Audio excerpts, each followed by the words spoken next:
रावण और मंदोदरी के विवाह की कथा।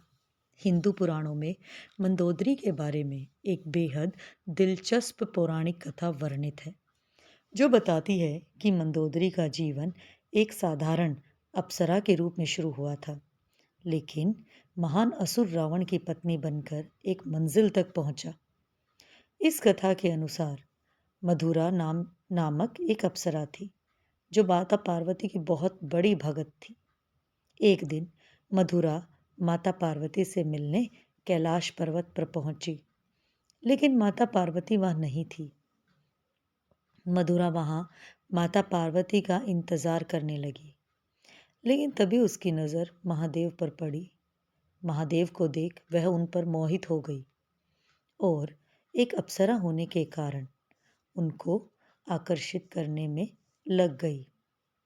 कुछ समय बाद जब माता पार्वती वहीं पहुंची, तो मधुरा की इस हरकत को देखकर वह बहुत गुस्सा हुई। गुस्से में आकर माता पार्वती ने मधुरा को मेंढक बनने का श्राप दे दिया और कुएं में 12 सालों तक रहने को कहा। भगवान शिव को मधुरा के लिए देवी पार्वती का क्रोध बहुत अधिक लगा। महादेव स्वभाव से स्थिर थे और उन्हें मधुरा की हरकत का ना तो तनिक भी भान था और ना ही उन्हें कोई फर्क पड़ा था। इसलिए वो मधुरा की हरकत से क्रोधित नहीं थे और उन्होंने माता पार्वती को भी समझाने का बहुत ज़्यादा प्रयास किया कि ये श्राप बहुत ज़्यादा है। महादेव के समझाने के बाद माता पार्वती मान गई और उन्होंने मधुरा को 1 साल तक कुएं में रहने को कहा। मधुरा 1 साल तक कुएं में पूजा करती रही। उसी दौरान असुरों के देवता मयापुर और उनकी पत्नी हेमा के 2 पुत्र थे। वे चाहते थे कि दोनों को एक बेटी हो। पुत्री की चाहत में दोनों कई सालों तक कठोर तपस्या करते रहे। मधुरा का भी 1 साल पूरा हो, उसके बाद वो अपने असली रूप में आ गई और मदद के लिए कुएं के अंदर से पुकारने लगी। अब की बार मधुरा एक छोटी बच्ची के स्वरूप में थी। मधुरा की आवाज़ सुनकर मयासुर ने पूजा समाप्त की और उस बच्ची की जान बचाई।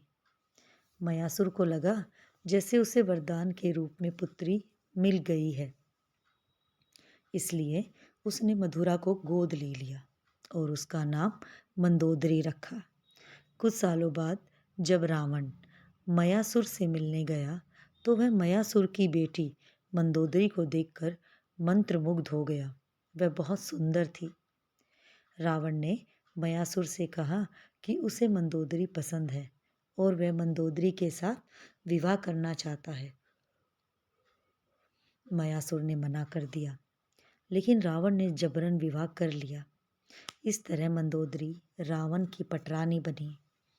विवाह के बाद दोनों के 3 पुत्र हुए। मंदोदरी बहुत ही समझदार और ज्ञानी थी। वह रावण को सदा अच्छी सलाह देती थी और कहा जाता है कि अपने पति के मनोरंजन के लिए उसी ने शतरंज के खेल का प्रारंभ किया था। जब रावण ने माता सीता का अपहरण किया, तो मंदोदरी को पता था कि रावण बहुत अहंकारी है और वह जिस मार्ग पर चल रहा है उसका विनाश निश्चिंत है। मंदोदरी ने रावण को भगवान राम की पत्नी माता सीता को वापस भेजने के लिए को भी कहा था, लेकिन रावण ने मना कर दिया। जब भगवान राम और रावण के बीच युद्ध हुआ और युद्ध में रावण मारा गया, तो रावण के मरने के बाद मंदोदरी युद्ध भूमि पर गई। वह रावण के कुल और लंका का विनाश देखकर अत्यंत दुखी हुई। युद्ध के बाद भगवान राम ने लंका का राजपाट विभीषण को सौंप दिया।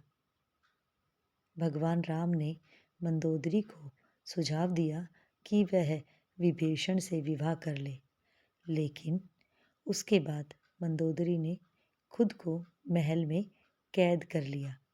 काफ़ी समय तक मंदोदरी ने किसी से कोई संपर्क नहीं किया, कहते हैं कि लंका की भलाई के लिए मंदोदरी ने विभीषण से शादी करना स्वीकार किया था।